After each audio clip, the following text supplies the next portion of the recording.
జిల్లా అయితే మనమే కాదు భవిష్యత్ తరాలు కూడా మన పిల్లల భవిష్యత్తులు కూడా బాగుంటాయనే సదుద్దేశంతో అందరూ మద్దతు ఇవ్వాలని కూడా ఈ సందర్భంగా కోరుతున్నాను.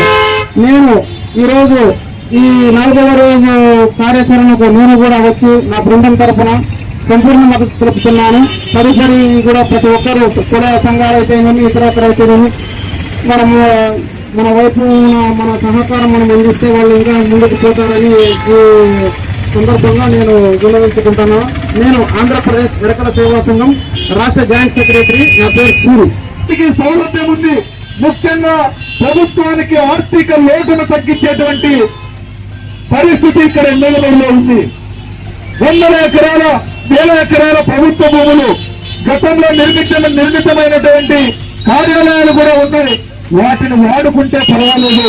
ఒక్కసారి ఆలోచన చేయాల్సినటువంటి అవసరము ప్రభుత్వానికి ఎంతైనా ఉంది అని మేము తెలియజేస్తా ఉన్నాం. మరి రాబోయే రోజుల్లో ఉద్యమం తీవ్రత పెంచడానికి రోజు కొంతమంది వచ్చి మద్దతు తెలుపుతా ఉన్నారు.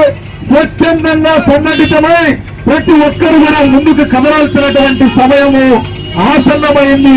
ప్రభుత్వానికి మనం హెచ్చరిస్తేనే ఏదైనా చేస్తామన్నటువంటి ఆలోచన ప్రతి ఒక్కరు కూడా చేయాలని తెలియజేసుకుంటా ఉన్నాను.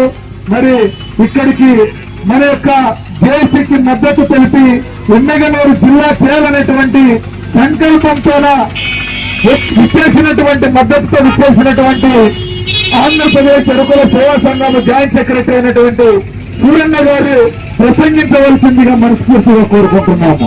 పోరాడుతూ ఎమ్మెగనూరు జిల్లా సాధించేంత వరకు, పోరాడుతూ ఎమ్మెగనూరు జిల్లా సాధించేంత వరకు, పోరాడుతూ ఎమ్మెగనూరు జిల్లా సాధించేంత వరకు, పోరాడుతూ ఎమ్మెగనూరు జిల్లా సాధించేంత వరకు